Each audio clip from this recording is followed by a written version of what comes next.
Praise the Lord. परमेश्वर के नाम की स्तुति हो। Faith is a commodity that is easily misused.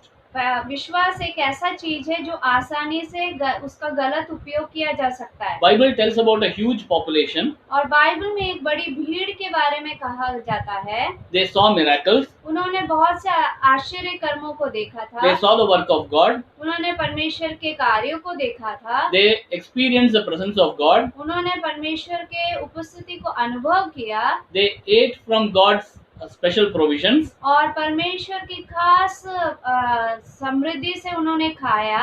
They walked along with God. और वो परमेश्वर के संग संग चले।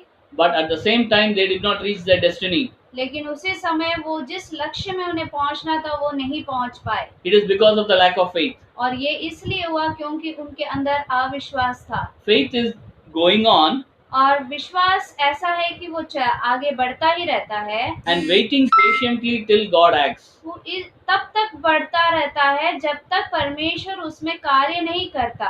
Faith has to keep growing till God is acting in that problem. विश्वास ऐसे बढ़ते ही जाना चाहिए जब तक परमेश्वर उस विश्वास में कार्य नहीं करता। And this was a problem in the Galatian church. और यही समस्या थी गलातियों की कलीसिया में।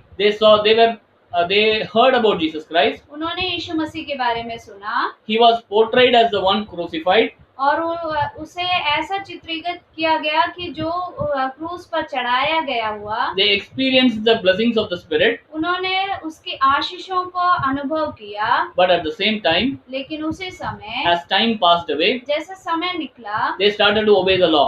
वो नियम का पालन करने लगे। And they were failing in their duty. और वो जो उनका उत्तरदायित्व था उससे वो गिरने लगे। In Ephesians chapter 3 verse 5. और गलातियों की पत्री 3 अध्याय उसका 5वां वाक्य। Sorry, Galatians 3:5. गलातियों का पत्री 3 अध्याय उसका 5वां वाक्य। It reads like this: Thus he who supplies the Spirit to you and works miracles among you, do so by the works of the law or by hearing with faith. जो तुम्हें आत्मा दान करता और तुम में सामर्थ्य के काम करता है, वह क्या व्यवस्था के कामों से या सुसमाचार पर विश्वास से ऐसा करता है। That is why Paul addresses this church. और इसीलिए पौलुस गलातियों की इस कलीसिया को संबोधित करता है। Therefore we should know what is faith. और इसलिए हमें जानना जरूरी है कि विश्वास क्या है। In Galatians chapter 3 verse 11. और गलातियों की पत्री 3 अध्याय उसका 11वां वाक्य। It says like this. वो इस प्रकार है। Now it is evident that no one is justified before God by the law, for the righteous shall live by faith. पर यह बात प्रकट है कि व्यवस्था के द्वारा परमेश्वर के यहाँ कोई धर्मी नहीं ठहराता, क्योंकि धर्मी जन विश्वास से जीवित रहेगा। Yes, the Galatian church believed in Jesus Christ. गलातियों की कलीसिया ने यीशु मसीह पर विश्वास किया। They heard the gospel. उन्होंने सुसमाचार को सुना। And they professed the faith. और उन्होंने उस विश्वास में आगे बढ़े भी वो।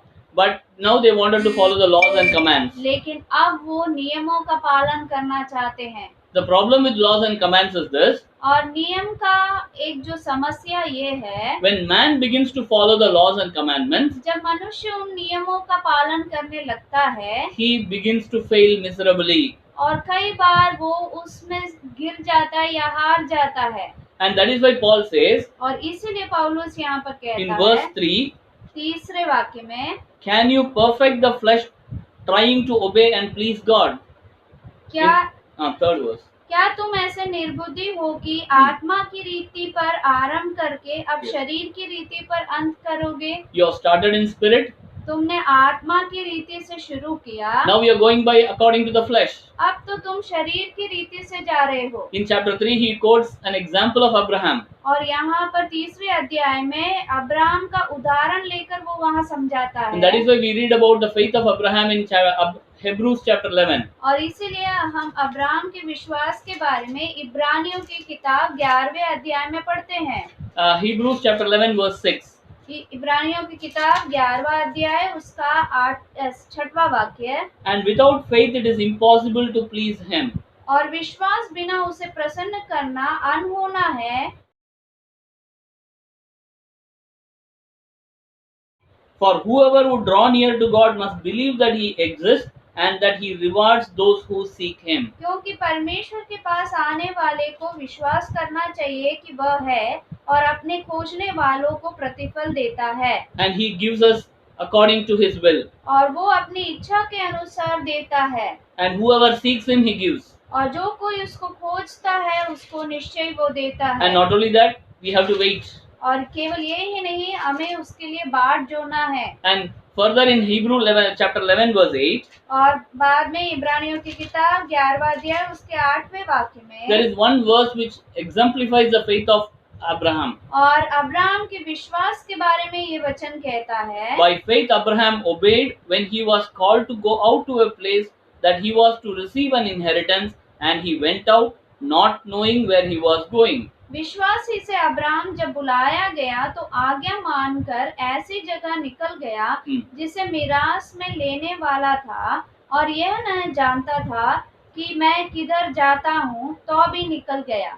Abraham left cities, अब्राहम शहरों को छोड़कर, his culture and society, अपने रीति रिवाजों को छोड़कर, believed in God who plans and foresees the future. ऐसे परमेश्वर पर विश्वास करता है जो उसके भविष्य के बारे में पूरी रीति से योजना करता For है। Abraham, अब्राहम के लिए the call was enough, और वो बुलाहट काफी था, because he knew or he heard or he understands how God calls. वो जानता था या उसने सुना था कि परमेश्वर कैसा है, And he did not demand an explanation. और वहाँ वो कुछ किसी बात की मांग नहीं करता है। He understood the call. और वो उस बुलाहट को समझता है। More than that, उससे भी ज्यादा he differentiated between man's call and God's call. उसने मनुष्य के बुलाहट और परमेश्वर के बुलाहट में अच्छी रीति से अंतर समझ लिया। Therefore, when God called him, इसीलिए जब परमेश्वर ने उसे बुलाया, he went in by faith. और वो विश्वास के साथ वो निकल पड़ता है। And there was no doubt in his life. और उसके जीवन में कोई भी किसी भी प्रकार की शंका न थी। He knew that God who can give life out of nothing. और वो जानता था कि उसका परमेश्वर ऐसा परमेश्वर है जो असंभव से संभव करने वाला है। And he is a provider. और वो सब कुछ देने वालों में से। That is why in John chapter 20, 30 and 31, यूहन्ना रचित सुसमाचार उसका 20वां अध्याय उसका 31वां वाक्य, John chapter 20 verse 30 and 31, 30 और 31 वाक्य, Jesus says like this. यीशु मसीह इस प्रकार कहते हैं, Now Jesus did many other signs in the presence of disciples which are not written in this book. यीशु ने और भी बहुत से चिन्ह चेलों के सामने दिखाए जो इस पुस्तक में लिखे नहीं गए। But these are written so that you may believe that Jesus Christ is the Son of God, and that by believing you may have life in His name. परंतु ये इसलिए लिखे गए हैं कि तुम विश्वास करो कि यीशु ही परमेश्वर का पुत्र मसीह है। Yes. और विश्वास करके उसके नाम से जीवन पाओ। The very purpose of believing in Jesus Christ is और विश्वास का एकमात्र उद्देश्य जो है, not to get material things, ये नहीं कि भौतिक बातों को प्राप्त करना, but to believe Jesus Christ as the Son of God, यीशु मसीह को इसलिए विश्वास करना है क्योंकि वो परमेश्वर का पुत्र है, and in His name there is life. और उसके नाम से जीवन है। And not only that, और केवल ये ही नहीं,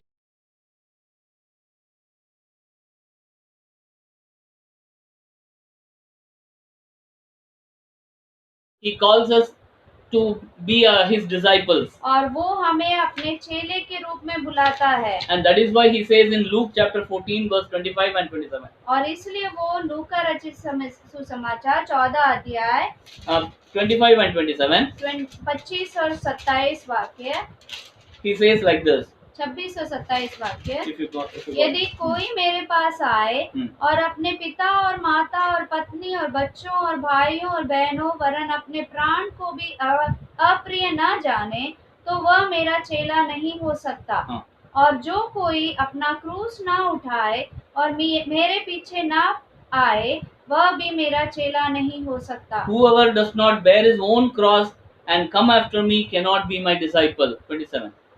और जो कोई भी अपना क्रूस ना उठाए, मेरे पीछे ना आए, वह भी मेरा चेला नहीं हो सकता। My dear brothers and sisters, ये मेरे प्रिय भाई when बहनों, you are called by Jesus Christ, जब आप यीशु मसीह के द्वारा बुलाए जाते हो, what is our longing? हमारा इच्छा क्या होता Is है? it material things? क्या ये भौतिक बातों की इच्छा होती है? It doesn't give us life. वो हमें जीवन नहीं दे But सकता, the name of Jesus Christ gives life. लेकिन यीशु मसीह के नाम से हमें जीवन है। And that is why he says, when you और come after me, take your cross. इसलिए वो कहता है कि जब तुम मेरे पीछे आते हो तो अपना क्रूस उठाकर आओ, And you will find life. और तुम निश्चय ही जीवन पाओगे। In Luke 6:46, और लूका रचित सुसमाचार 6 अध्याय we read like this. Why do you call me Lord, Lord, and not do what I tell you? Luke 6:46. लूका रचित सुसमाचार उसका 46 वाक्य, जब तुम मेरा कहना नहीं मानते तो क्यों मुझे हे प्रभु कहते हो? When we believe in Jesus Christ, जब हम यीशु मसीह पर विश्वास करते हैं, he expects us to be. He expects that he becomes the Lord of our life. वो चाहता है कि हम उसे अपने प्रभुओं का प्रभु कहें, And Lord in all aspects of our life. और हमारे हर जीवन के हर शैली में वो ही हमारा प्रभु रहे। Not just Lord of some certain things and not Lord of others. ऐसा नहीं कि हमारे जीवन की कुछ बातों में वो प्रभु रहे और कुछ बातों में नहीं। And when Jesus Christ calls us, और जब यीशु मसीह हमें बुलाता है, are we willing to be his disciples? क्या हम तैयार रहते हैं या इच्छा करते हैं कि उसके चेले बने? And we will find life. तो फिर हम निश्चय ही जीवन पाएंगे। May God bless us with this word. परमेश्वर इन वचनों से आपको आशीषित करे। Amen. आमीन।